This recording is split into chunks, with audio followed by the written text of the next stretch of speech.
আজ আমরা তৃতীয় শ্রেণীর গণিত বইয়ের পেজ নম্বর 87 অঙ্কগুলো আলোচনা করব। দেখো, সমাধান করব। দেখো, এইখানে একটি অঙ্ক করে দেওয়া আছে। তারপর দেখো, এখানে দেওয়া আছে মানব 10 টাকা 50 পয়সার বাদাম, 25 টাকা 50 পয়সার চীনাবাদাম রবীন্দ্রনাথ ঠাকুর চীনামাটির রবীন্দ্রনাথ ঠাকুর এবং 12 টাকার 50 পয়সা দামের একটি পাঁসি কিনল। তাহলে মানব মোট কত টাকার কিনেছে না? তাহলে দেখো, মানব মোট 10 টাকা 50 পয়সা, 25 টাকা 50 পয়সা, 12 টাকা 50 পয়সা, দুটোকে কী করবো আমরা? তিনটাকে যোগ দেবো। হ্যাঁ, তাহলে দেখো, একে যদি আমরা যোগ দিই তাহলে এখানে হয় 3 50 150, আর এখানে 5 আর 2 7, আর 1 2 3 1 4 47। তাহলে 47 টাকা 150 পয়সা। তার মানে আমরা কি জানি যে 100 পয়সা সমান হয় 1 টাকা। 1 টাকা হয়। তাহলে এখানে আমাদের কত আছে? 150 পয়সা। তাহলে এখানে এইদিকে 1 টাকা যোগ হয়ে যাবে। তাহলে এখানে আমাদের হয়ে যাবে 47। কি হবে? এখানে আমাদের হবে 47 প্লাস 1 সমান সমান 48 টাকা। 48 টাকা 50 পয়সা। এরপর দেখো, দেওয়া আছে বাড়ি ফেরার সময় ওরা দুজনে নাগরদোলায় চড়েছে, প্রত্যেকে 8 টাকা করে লেগেছে। তাহলে একজনের যদি 8 টাকা লাগে তাহলে দুজনের কত লাগবে? 8 গুণিত 2 সমান সমান 16 টাকা। এরপর দেখো, একের দাগে বাবা বাজারে গিয়ে 50 টাকা 50 পয়সার মাছ, 20 টাকার আলু, 20 টাকা 50 পয়সার কাঁচা আনাজ কিনেছে। তাহলে আমি হিসাব করে দেখি বাবা কত খরচ করেছে। তাহলে হিসাব করছি। দেখো, মাছের দাম ছিল 50 টাকা 50 পয়সা, আলুর দাম 20 টাকা, কাঁচা আনাজ ছিল 20 টাকা 50 পয়সা। তাহলে এখানে আমরা সবগুলো যোগ দিই। তাহলে দেখো, 50 50 100 পয়সা, আর এখানে আছে 0 0 0 5 2 7 7 2 9। তাহলে 90 টাকা 100 পয়সা। তো আমরা আগে জানি যে 100 পয়সা সমান 1 টাকা। তাহলে এটা আমাদের হয়ে যাবে 91 টাকা। এরপর চলে যাই আমরা পরের পেজে। দেখো, এখানে উত্তরটা করে দেওয়া আছে, এগুলো করে দেওয়া আছে। এখানে দেখো, 3-এর প্রশ্নটা দেখো, গোপার দাদু গোপাকে 40 টাকা 50 পয়সা দিয়েছে। গোপা 7 টাকা 50 পয়সার ফুচকা আর 5 টাকার আলু কাবলি খেয়েছে। এখন গোপার কাছে ক টাকা আছে? তো দেখো, গোপা মোট খরচ করেছে ফুচকা 7 টাকা 50 পয়সা আর আলু কাবলি 5 টাকা। তাহলে 50 পয়সা 7 5 12 টাকা। তাহলে গোপার কাছে কত টাকা রইবে? তাহলে 40 টাকা 50 পয়সাকে 12 টাকা 50 দিয়ে বিয়োগ করতে হবে। তাহলে বিয়োগ করলে কী হবে? দেখো, 50 50 মিলে গেল। এখানে 0 0 0 0 মিলে গেল 0, 5 5 মিলে গেল 0। এবার দেখো, 2 আছে, কত 10 হয়, 8 10। তাহলে এখানে একবার কেটে যায়, তাহলে এখানে বাঁচলো 3। তাহলে 1 আছে কয়? 3, 2 3, 28 টাকা। তাহলে এখানে হবে আমাদের কত? 28 টাকা। এরপর চলে যাই আমরা পরের পেজে। দেখো, এখানে দেখো কি বলছে, নিজের ইচ্ছে মতো জিনিস কিনি। দেখো, এখানে দাম দেওয়া আছে, একটা কার দেওয়া আছে, জগ, ফুটবল, এগুলো কিনতে হবে। দেখো, প্রথম দেওয়া আছে কি, থালা ও গ্লাস কিনলে খরচ কত হবে? তাহলে একটা থালার দাম কত দেওয়া আছে? 25 টাকা 50 পয়সা। একটা গ্লাসের দাম আছে 10 টাকা। তাহলে দুটো মিলে কত হবে? 50 পয়সা। আর এখানে দেখো, 50 পয়সা এখানে আছে কত আমাদের? 5 করতে 5, 2 একে 3। তাহলে 35 টাকা 50 পয়সা। এরপর নিচে দেখো কি দেওয়া আছে, ফাঁকা দেওয়া আছে। হ্যাঁ, ড্যাশ পূরণ করি। তাহলে জামা ও ঘড়ি কিনলে মোট কত খরচ হবে? দেখো, জামার দাম এখানে দেওয়া আছে কত, 110 টাকা। আর ঘড়ির দাম দেওয়া আছে কত, 120 টাকা 50 পয়সা। এই দুটাকে যোগ করি, দেখো 50, শূন্য শূন্য শূন্য শূন্য 5 5 5, এখানে শূন্য করতে 0, 2 1 3, আর 2 3 1 4, সরি এখানে 1 1 2, তাহলে এখানে কত হবে 1 1 2, মানে 230 টাকা 50 পয়সা। এখানে আমাদের কত হবে 230 টাকা 50 পয়সা। তারপরটা দেখো এটা করে দেওয়া আছে, এইভাবে করবে। এরপর চলে যাই আমরা পরের পেজে। দেখো এখানে কি দেওয়া আছে, একটি মৌমাছি 6টি পা, একটি পিঁপড়ে 6টি পা। হ্যাঁ, তাহলে কে ক ঘর লাফায় দেখো, এটা দেখো করে দেওয়া আছে, এভাবে করবে। এরপর চলে যাই আমরা পরের পাতায়। দেখো এটা দেখো, দেখো সবাইকে একটু কোনো ব্যাংক 1 লাফে যায় 7 ঘর। তাইলে এখানে কি করতে হবে, এখানে দেখো 4টা 7 লিখতে হবে এই ঘরে। এখানে লিখতে হবে 7 ঘর, আবার 7 ঘর 7 ঘর 7 ঘর, তারপর হবে আমাদের কত 4 7 28 ঘর। 28 ঘর হবে। এভাবে এগুলো পূরণ করতে হবে। দেখো এদিকে কিছুগুলো করে দেওয়া আছে। এরপর যাই আমরা পরের পেজে। দেখো এখানে দেওয়া আছে একটি মাকড়সার 8টি পা, তাহলে দুটি মাকড়সার কত হবে 8 + 8 = 16টি পা। 3টি মাকড়সার 3 8 24টি পা, আর 4টি মাকড়সার 4 8 32টি পা। ঠিক এইভাবে এগুলো পূরণ করবে। এরপর দেখো এখানে দেওয়া আছে, দেখো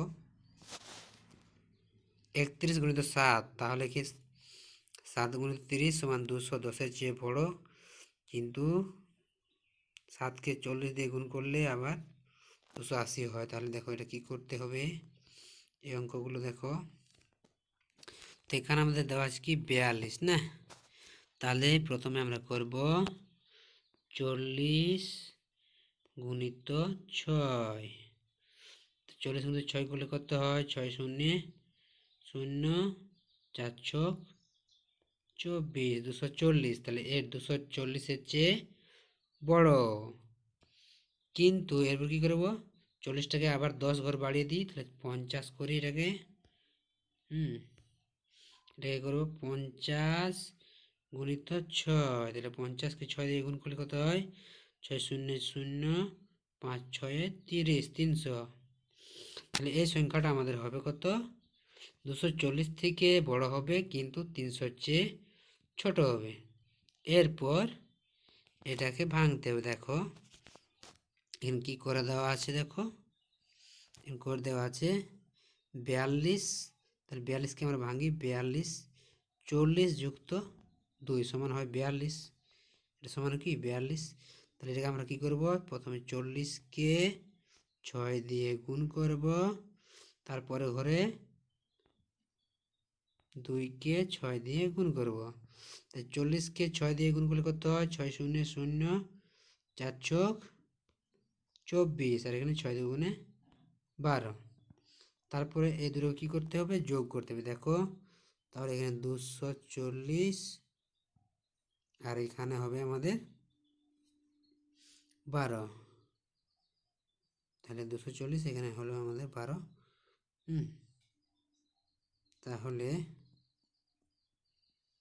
কী করবো, আমরা যোগ করব। আমরা কী করব, যোগ, এখানে যোগ। তাহলে 2 করতে 2 2, 4 1 5, 2 করতে 2, 252, এটা হবে আমাদের 252। দেখো এটা করে দেওয়া আছে। ঠিক 2-এর দাগেরটা ঠিক এভাবে করবে। তারপর যে আমরা পরের পেজে দেখো এগুলো কিন্তু ঠিক একই পদ্ধতিতে এই অঙ্কগুলো করতে হবে। দেখো এটা দেওয়া আছে কি 112। তো এটাকে আমরা কি করব, 110-এর চেয়ে বড়, আবার 112কে আবার 120 করব, 120 লিখো, 120 চেয়ে ছোট। ঠিক আগেরটির মতো এগুলোকেও এভাবে ভেঙে ভেঙে অঙ্কগুলো করব। এরপর চলে যাই আমরা পরের পেজে। দেখো কি বলছে, নিতু 2টি ঝুড়ি করে জাম আম তুলে আনলো। নিতু আম জাম তার 12 জন বন্ধুর মধ্যে সমান ভাগে ভাগ করে দিল। প্রত্যেক বন্ধু আম পেল 6টি করে। ঝুড়িতে মোট আম রইল কটিতে? 12 গুণিত 6 বরং 72টি আম। প্রত্যেক বন্ধু জাম পেল 9টি করে, তাহলে কি 12 গুণিত 9, 9 12 108টি করে। এইভাবে করবে। এরপর দেখো একের দাগে, একটি গরুর গাড়িতে 7টি বস্তা আছে। প্রত্যেক বস্তায় 75টি শশা আছে। গরুর গাড়িতে মোট কতগুলো শশা আছে? তাহলে কি করব, 75কে 7 দিয়ে গুণ করব। হ্যাঁ, তো দেখো 75কে 7 দিয়ে গুণ করলে কি হয়, 75কে 7 দিয়ে গুণ, 7 7 5 12, 7 5 7 35, 35-এ 5 হাতে 3, 7 7 49, 50 এখানে 52, 525 এখানে হবে আমাদের কত, 525। এরপর 2-এর দাগে দেখো, স্যাম 2-এর দাগেটা করবে, 64কে 8 দিয়ে গুণ করবে। কী দেওয়া আছে, এটা ভুল করতে, দেখো এটা কি করতে হবে, 64 আছে। দার্জিলিং থেকে 8 পেটি কমলা লেবু এসেছে, প্রত্যেক পেটিতে 64 করে কমলা রয়েছে। মোট কত? দেখো এটা করতে হবে আমাদের, 64কে 8 দিয়ে গুণ করতে হবে। দেখো 4 8 32, 2 হাতে আমাদের 3 গেল, 6 8 48 আর 3 48, 49, 50 51, তাহলে এখানে হয়ে গেল আমাদের 512। এটা অঙ্কটি ভুল করে দেওয়া আছে, এইভাবে করবে। এরপর আমরা চলে যাই নিচে 3-এর দাগে অঙ্ক। দেখো তোমার শ্রেণীতে মনে করো 15 জন ছাত্রছাত্রী আছে, তুমি প্রত্যেককে 10টি করে কুল দিলে, তাহলে কি করবে, কত কুল লাগবে তোমার, দেখো গুণ করবে, পেয়ে যাবে। এরপর দেখো এটি করে দেওয়া আছে, এগুলো দেখো করে দেওয়া আছে। দেখো পুকুরে পাড় বাঁধানোর জন্য 7 জন মানুষকে কাজে লাগানো হয়েছে, প্রত্যেককে 135 টাকা করে দেওয়া হলো, মোট কত টাকা দেওয়া হলো? তাহলে দেখো এইভাবে ভাঙবে, একটা ছক করবে, ছকটা করে দেওয়া আছে। দেখো তাহলে কি করতে হবে, এটাকে আমাদের এখানে দেওয়া আছে কত, 7, তাহলে এখানে দেওয়া আছে 7, তাহলে এখানে দেওয়া আছে কি 100, তাহলে 100 গুণিত 7 যদি করি তাহলে কত হয় আমাদের উত্তর, 100 গুণিত 7 সমান সমান হয় এখানে কি 700। হ্যাঁ, 700 আর 30কে 7 দিয়ে গুণ করলে কত হয়, 7 0 0 3 7 দিয়ে 210, আর এখানে 5 7 35। তাহলে কি কি পেলাম আমরা, একটা ঘরে পেলাম 700, একটা ঘরে পেলাম 210, 210, আর একটা পেলাম 35। সবগুলোতে যোগ দিব, যোগ দিই, তাহলে কি হবে, 5 করতে 5, 3 একে 4, 7 8 9, 9 7 45, তাহলে এখানে টাকা পাবে 945 টাকা। ঠিক এইভাবে তারপরটাও করতে হবে। এটা সেইভাবে করবে, দেখো এইভাবে ভেঙে ফেলবে, আর অঙ্কগুলো করবে। এরপর দেখো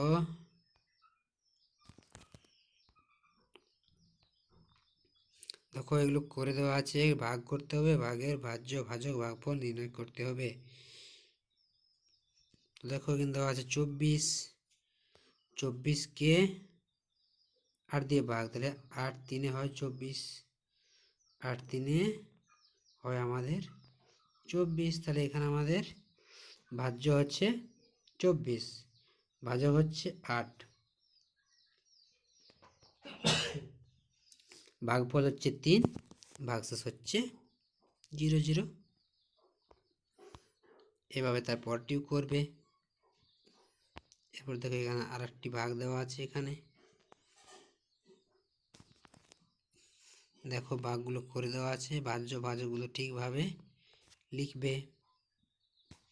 তো বন্ধুরা, এই ছিল তৃতীয় শ্রেণীর গণিতের সমাধান, পেজ নম্বর 87 থেকে 99।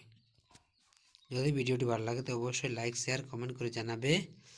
চ্যানেলে নতুন হলে চ্যানেলটি অবশ্যই সাবস্ক্রাইব করে রাখবে এই ধরনের নতুন নতুন ভিডিও পেতে।